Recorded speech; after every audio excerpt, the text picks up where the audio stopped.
Welcome back to NASCAR Lap by Lap with me, your host, Garon Bach. We've got an exciting show ahead with a recap of last week's action at Las Vegas, a look ahead at Homestead, Miami, and today will be a special guest joining us, and eNASCAR's Kenneth Bueno. I wanted to start off here with the Las Vegas race. I am very excited to see who won, as that was Josh Berry. I love seeing Wood Brothers back in victory lane. The coolest tidbit I found while doing research for the post race article after the fact was that's the first race that Wood Brothers Racing has won on an oval track of a cookie cutter oval 1.5 mile track since the 90s. Since then, it was Blaney at Pocono, and then you had Trevor Bayne Daytona 500, and then you had last season at back in Daytona as well was Harrison Burton taking Wood Brothers back to victory lane there. I I believe that Wood Brothers Racing you could put is back 2 weeks ago at Phoenix. Barry also had a top five finish, believe it was fourth. And then as well, he came in and win on a late restart. And you always will take whatever win you can get. I'm tired of hearing people complain. You need to dominate if it's for it to be a good win. No, if you win, you win. Another thing that was a major storyline heading into last weekend's action was Christopher Bell's run. He was going for four in a row, and sadly, it ended at three. I will say, though, there's no need, if you are a part of that camp, to be upset about it. Three wins in a row, impressive to start any season. It's hard to get four in a row. For JGR, though, it was a rough day. Bell was their highest finishing driver, and he finished there in 12th. So to say that JGR's had it rough other than Bell is a bit of an understatement. You look at Ty Gibbs, he has struggled. It has been very bad for Ty Gibbs. And to be honest, I believe he will get it together, but it's going to take a little bit. The results from last week's action are right here. I just have to say, Team Trackhouse with Daniel Suarez finishing second.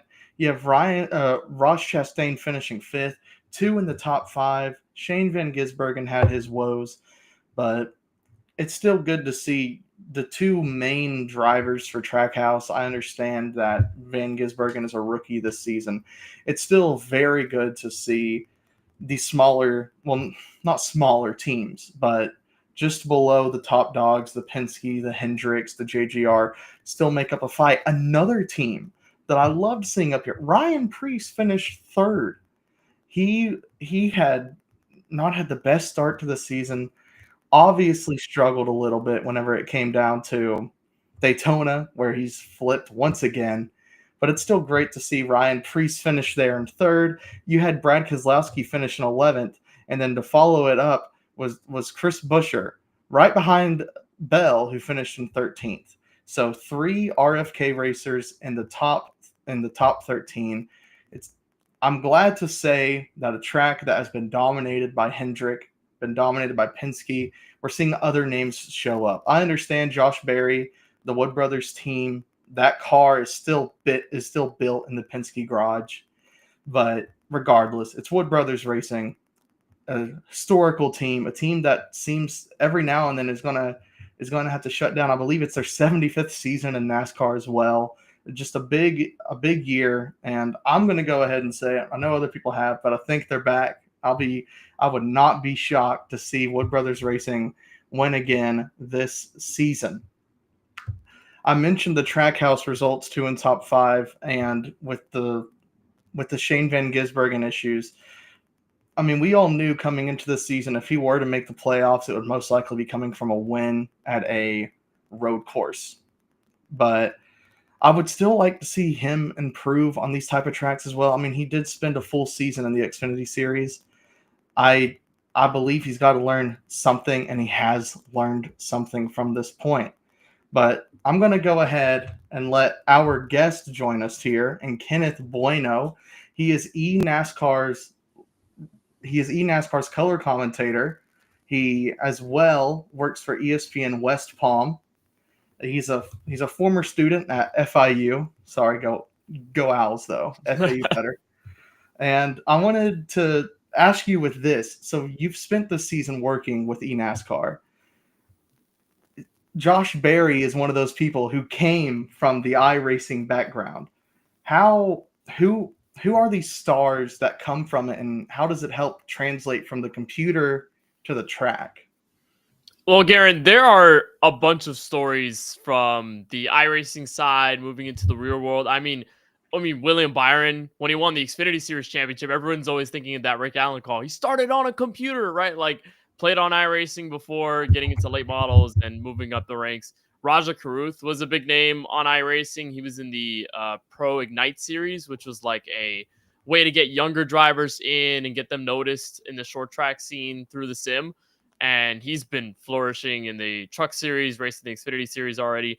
So it's really cool to see it. And I think a lot of it comes from the fact that iRacing has given a platform to a lot of drivers that, maybe in their specific certain situations, maybe in the states they live in, racing isn't as accessible. So for sim racing, at least what I've noticed from those drivers, they've been able to flourish. And I've heard from people who have driven in real life and in the sim that a lot of it translates very closely. Like they can go to a track, and if they memorize it in iRacing, they'll be like, oh, there's a braking point here. Okay, I usually brake here. Oh, I know how to use this corner, go through this track because I've raced it a ton of times in the sim.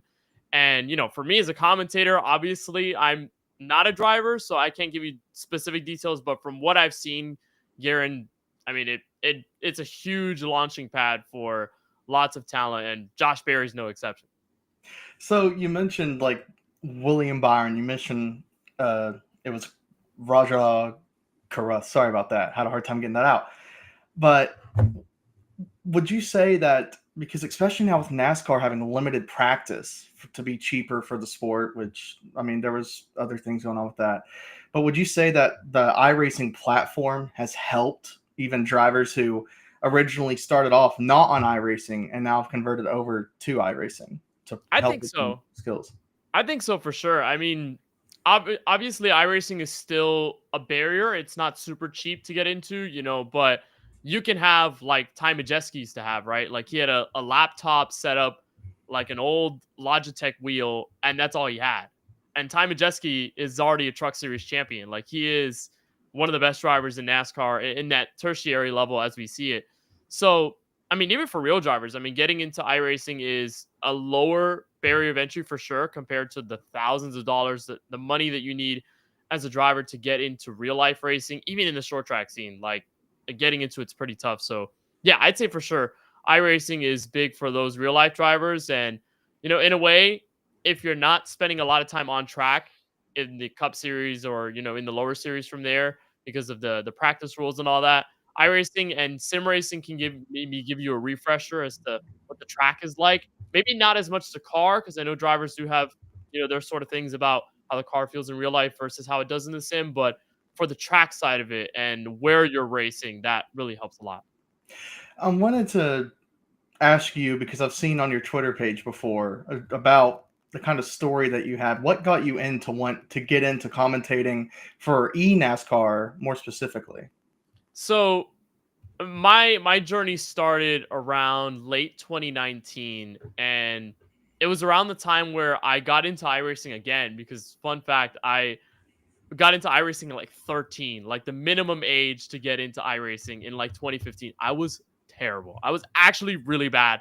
And I gave up, right? I gave up. So I was like, I'm not going to race, whatever. I'm not going to use iRacing, whatever. 4 years later, I'm getting into it again. And I'm like, oh, like I want to try iRacing again. So I buy it and I had subscribed in 2019, and I'm, getting through the ranks, doing the ARCA, doing the rookie, whatever. And I'm having a good time. And a good friend of mine, Charlie Byer, who's someone I still commentate with today on my own channel, on my YouTube channel, the K1 Racing Network. Very good friend of mine. We've been friends for years. He had iRacing and he won in a league race that was broadcasted. and I watched it. We were all cheering him on. My whole friend group was cheering him on. We're like, let's go. I was watching it on my TV. Like, I had it Chromecasted and everything. And it got me hype. And I was like, well, I kind of want to do that. Like, I want to commentate. And I've always wanted to get into it, but maybe this could be a way to get into it. So I think I sent a message that same night or the day after asking about doing commentary. And I just slowly started reaching out more. And then that's where I began my Cable and Racing Network YouTube channel around April-ish. So it's about 5 years to the month at this point. And that's where I started reaching out to my friends and being like, hey, like you own a league, like I'll broadcast it like for free. I'll broadcast it if you want. So that's how I started. And from there, it really, really trampolined into, getting more viewers on my channel and then moving up to podium. James Pike was a huge, huge booster. He's the pit road reporter for the Cars Tour in the short track scene in the Southeast. And he helped me get onto podium. And from there, I just kept moving up. And eventually I ended up on iRacing's coverage of an IRL1 series, which is a fake car that they made during the pandemic with Dallara. And then from there, that's, where I got noticed and eventually got the chance to cover eNASCAR this year, which was super cool. But it started like nearly 5 years ago, very small beginnings. I was like, I had Charlie produce on his computer because my computer at the time couldn't even stream like at all. It was really bad. Like the quality was terrible. So that's around where it started. And my love for broadcasting and commentating has only grown since then. I know that motorsports is it's a different beast when it comes to broadcasting and producing and commentating, and just because of just how different of a sport it is in nature. You have worked covering Florida international sports. What's the biggest difference to covering a motorsports event, even if it's virtual, compared to covering something like basketball or baseball or softball? That's a really good question. I think pacing is a big part of it. And the thing with racing and motorsports in particular is that it's head to head, but it's like it's drivers in a specific field, and they're racing at different venues, but they're all racing each other every single week versus like, softball, basketball, they're always playing a different team. So you have to, in the preparation process, you're not only finding the stories and the narratives for, the home team FIU, which, I know more than others because, I go to the school or I went to the school. But for the other teams, you got to do a lot of research on who they are, where they're from, the players on their squads, the coaches. And that interaction alone, when you talk to the coaches or when you prep for it by yourself, it's very different. And when you call the games itself, the pacing changes, the storylines change. And in racing, things definitely take a different turn in the sense of you're talking about strategy, right? You're talking about, the caution flags, where they fly, versus basketball games, you're talking about, who's fouling who's scoring, who's getting hot, who's getting cold, what the situation is like. So there are differences and it does stand out, but I think even learning the flow of broadcasting in motorsports, it helps when, you've got the fast break going down in basketball. You got a coast to coast play where, they're running off the floor. It's a 3-on-1. You get a little quicker on the play-by-play or the analysis, and that helps a lot. But for motorsports, when you have a set amount of drivers that get different races each week, over an entire season versus, other sports, stick and ball sports, where you got to play a different team and it's more head to head and you got to get storylines for the head to head. It's different. I want to get back to the racing here. Okay. So to go back to Las Vegas. Oh, it's on me. You're all good, dude. I wanted to ask you about how you feel about seeing Josh Berry and the Wood Brothers racing team get into victory lane, especially on a track that had been dominated by Hendrick Motorsports and Team Penske. I was happy to see it. I wanted to get your take on it. Garon, I don't know anyone that hates the Wood Brothers. I can't find a single person who does not like or would not be happy for a Wood Brothers win because they're such an original to NASCAR. I mean, they've been in the series since it started. And Josh Berry has been through a bit of a gauntlet, like, going to junior motorsports and being successful in the Xfinity series, which I saw a bunch of happiness myself from that, watching him succeed at that level. And then moving up to Stuart Haas, you think that he's going to have a proper chance to show himself after Kevin Harvick retires, and then Stuart Haas goes belly up, and they're selling their team. So now Barry has to find a new place to go, and he finds the Wood brothers this year. And I thought it was awesome to see Barry take the victory. I was a little worrisome because at that time, right after that restart, it was Suarez leading, Barry was right behind, and you kind of had a feeling that Larson and Byron were going to start charging through the field because that's how every restart went, right? If they were back in the top 5 or top 10, their cars were so strong, they would just catch up. And the 2-tire calls were very interesting between those guys at the front. But I was really happy to see Barry pull away. And, for him trying to find his place in the Cup Series after such a rapid progression, I think was really awesome to see that breakthrough. And for the Wood brothers, I mean, it's always a great story whenever they win a race. And I honestly think they have a better shot at being more successful this year with Barry than anyone else they've had in the last couple of years, because Barry is a wheel man. He is a very, very disciplined racer. He is very good at this type of racing, and I think it's going to allow him to shine. So this is just the first step in everything for them. I think it's going to be awesome to see what they can do this year. I'd say I have to agree with you on that one as well. So South Florida, we have Homestead, Miami. I'm very excited. I'll be going there. I don't know about you. But my first question for you was Christopher Bell. He has the top average finish. It seems like every single track NASCAR has gone to this season, except for Daytona, he's been up there at the top with drivers to watch out for. So do you think that Bell could get a 4th win? Do you have someone else to look out for? What are you leaning towards? Well, my first question back to you is, how is a South Floridian not going to go to Homestead? Like, how is someone that's grown up not going to go to Homestead? Yeah, I'm going to be there. It's going to be really fun. But you bring up a good point. I mean, Bell has been really fast. Toyota in particular have really picked it up at Homestead, with Tyler Reddick being as fast as he was in those final laps last year in October. And when I was around, at the track when Bell won that race in 2023, that was, huge step because, we thought Kyle Larson was going to run away with this thing. All of a sudden he hits the pit barrels, against Ryan Blaney, and the race is blown wide open and Bell just takes advantage. I think, honestly, if there was a place for Bell to get his 4th win of the year, it would be here. It would be Miami because he's been so strong. And I think Toyota in general have really, really progressed at Homestead, and they just continue to get better with each passing year. But in my opinion, it's hard to go against Kyle Larson, who has been unquestioned one of the best drivers at Homestead throughout his Cup career. And most notably as of late with his win in 22, even with his performance in 23, prior to the barrel hit, he was the best driver of the day. So I'd say Bell and Larson are the drivers to watch out for. But if there's anyone else that I look out for, it's going to be Ryan Blaney. Like, he has a chip on his shoulder. He's a driver that wants to get back to victory lane. And when you see a driver power on the outside on the white flag lap in the final 2 corners, you got to be thinking, I need to get back at this next year. I need to get a win here. I need to figure myself out.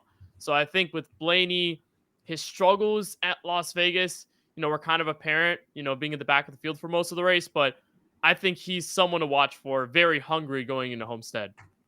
Yeah, I was just reading on the fact that since the next gen car has been around, he's had 2 second-place finishes at Homestead, and I believe it was last year. I don't want to be mistaken on this, but he was in second before he spun coming down pit road. I believe that was last year. I'm sorry about that. You got 38 races going on in a season. You're going to forget something, but something else. So since you've been down in South Florida, you are a South Floridian. The championship race out in Phoenix. Oh. I wanted to ask you about how you would want NASCAR to handle the championship race, because I'm not even sure if, like, eNASCAR, if they do the championship race differently. I'm just wondering how you would like to see that. Well, I'm going to start with the eNASCAR side of it first. They, for the most part, have switched their finale, but for the most part, they've stuck with Homestead. Like, they followed most of the Rio schedule for a bulk of their first, 8 to 10 years ish. And then they moved to Phoenix and they had a finale there. They also had, I think they had a finale in Texas once, if I'm not mistaken. It could have been 2021 when King Leahy won the championship, but they had switched it up a little bit over the last couple years, and then 2020 they came to Homestead for the finale, and then the last couple years they've come back to Homestead, and now Homestead is the finale race for eNASCAR. Um, Not sure what decision that was on the scheduling, if that was eNASCAR, if that was NASCAR, or if that was iRacing kind of coming to agreement that Homestead is their place for the championship. So they've switched it out a little bit, but Homestead has been the de facto championship race, and I'm a big fan of that. I'm growing up going to Homestead. With my dad, we would go like so many years in a row together, and the experience was great. For real life NASCAR, I would love to say right now, put the finale back at Homestead, because I think it's the purest mile-and-a-half track that NASCAR has out there, apart from, maybe a Las Vegas or a Kansas. And it provides the best racing with the next gen car. Like, I think regardless of the car that's on the track, whether it was, old Gen 6, the last couple years of the Gen 6 with the the low horsepower, high downforce package, and now with the next gen car, the racing is still incredible. And the track allows for the strategy to open up, for the discipline to take center stage, for the best drivers to be up there when it matters. I honestly do favor a rotating system. I think that allows NASCAR to tap into different markets and allow them to have that special championship feel. I think Las Vegas is a big one. They've been there for the last couple years. I don't know if Nashville as a track would be a good finale, but Nashville, the city, would be a great host for a championship finale with everything you can do with Broadway and the whole, theme of the Music City.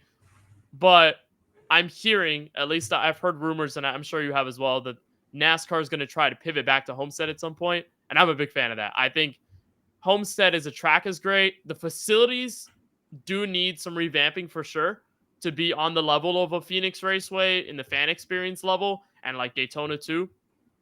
But yeah, I would want Homestead to return as a finale. I think it's the best track for it, and I think the regular season and the playoff races show you that enough. Yeah, something that I've always heard, at least nowadays, with how the Gen 7 is, because most people who watch the sport, they understand that the Gen 7 car has its highs and its lows, and Phoenix is one of its lows. That's just the fact. And something I've always heard is that NASCAR likes to stay out there because of the atmosphere they get and the buildup they get of the community around the area. So I like that you mentioned Nashville, not even for the track, but for the community aspect of it, the atmosphere of it building up. How would you feel about including the rotating schedule, about a 3-race final cutoff instead of just the 1-race championship? I don't know, because I think you find yourself in the same situation of the whole playoff elimination style. And, go across the NASCAR fan base, you'll find so many different opinions on what is right for a championship deciding format, where it's, some people think it's the old chase. Some people think it's the, more modern 2013-ish chase, right before they switched that playoff system. Some people like the playoff system and they think it's fine. They think it's completely okay, and they enjoy the drama that it builds. They enjoy the fact that it comes down to one final race and you can't slip up. You got to be on your toes, 10 times out of 10 times, and you got to be on your A game at the right time to be a champion. I don't know if I agree with a 3-race cutoff. I think you find yourself in the same situation of, drivers will be eliminated. It's kind of that same playoff feel. You're just changing up the stakes a little bit.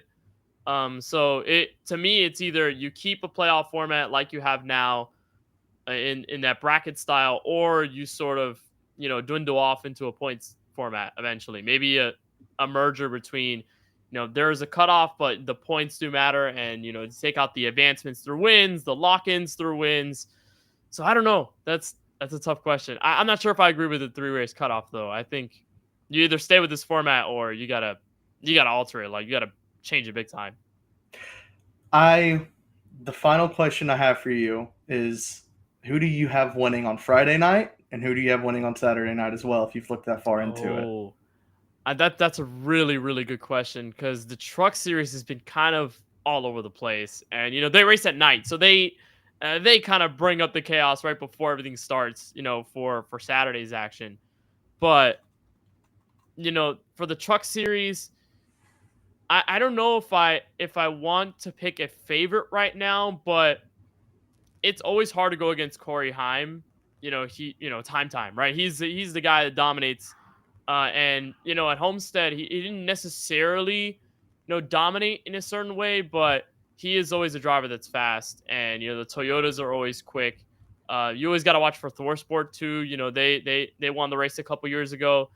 But I'd say if there's anyone to watch for, probably Nick Sanchez. I think Nick Sanchez will be big on Saturday for the Xfinity Series. He's a hometown driver. It's a track that means a lot to him. And for Rev Racing, the year before, in the past couple years to the Truck Series, he's done well. So I think keep an eye out for him. But I don't know. That's tough. You got me stumped. I'm not gonna lie. Sorry about that. I was stumped too on it. I do like your Nick Sanchez pick, hometown kid. I'm a big fan of that. But Kenneth, I want to thank you so much for joining. I had a very fun time speaking with you. Very insightful. I got to tune in to some more NASCAR. I watched the Daytona race, but I promise you I'll tune in some more. I'm excited to keep hearing you, keep working. But I appreciate it, man. Thank you once again. No, and I appreciate you letting me know. This was really fun. And anytime you want to talk NASCAR and you want to bring me up, I'm always down, man. I appreciate it. Good. I'm glad to hear it. And I hope you have a good weekend out of Homestead, dude. You too. Take care. Hopefully we see each other. I mean, I'll be there. So hopefully we'll meet up, bro. Okay, I got you. Bro. Okay, I got you, bro. Thank you. Thank you. So that was Kenneth Bueno of NASCAR. I really liked what he had to say about the iRacing and the aspect of it does take a little bit of money to get into iRacing. But for me, as someone who grew up playing NASCAR video games and someone who got into the sport thanks to the EA Sports games of like NASCAR Thunder and then Chase for the Cup, I have found an appreciation of iRacing, especially through COVID and whenever 2020 hit and the Cup Series, they returned on a virtual screen. You had drivers who had retired. Gordon, a driver I grew up watching, Dale Earnhardt Jr., a driver I grew up watching, come back, and they were able to race because it's not as exhausting. It's not as dangerous. It's not something you have to risk. And I think that for someone who wants to get into the sport but doesn't really know how to get the sponsorship or get the money, iRacing, NASCAR, that level is a great place to start. I wanted to end off with some of the best bets this weekend. We actually had a pretty good weekend for some of the bets I placed, some of the bets in our betting preview as well. I didn't pick Josh Berry to win, but I had him beating Austin Cindric in head-to-head. And then I also had Ross Chastain doing well. I did rely on him heavily to win. I missed a little bit of money there, but Josh Berry made that back for me and then some.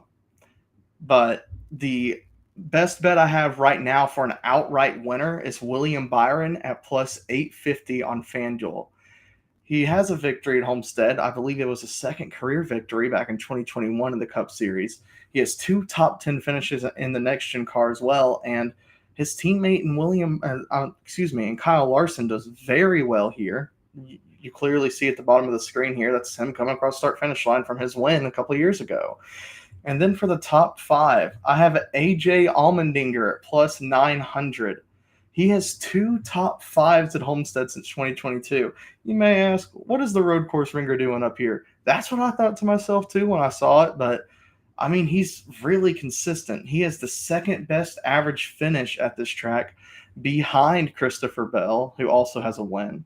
And then another top 5, I don't really love this one, but it was some good value, was Carson Hocevar. He has 1 start here in the Cup Series. He finished in 9th last season. Last season, it was a little bit of an odd race, as we mentioned. You had your tire strategies, but that's the thing. I really like Hocevar on these type of tracks to where your car is going to be slick. There's 2 things that matter. Can you handle well and how fast can you go? That's why we have names like your dirt track drivers and Christopher Bell and Kyle Larson. Those are the 2 biggest names we have so far, and they came from dirt. and that's because in dirt, it's slick and it's fast. You have Tyler Reddick, who won last season, and his win was a shocker. It locked him into the final round. He was the regular season champion, and he was needing the win. But for those three drivers, I really like them. One more time, I'll go over it just in case you guys missed it, was William Byron as an outright winner at plus 850. The top five was AJ Allmendinger at plus 900, and then Carson Hocevar at plus 650. And those odds are from FanDuel.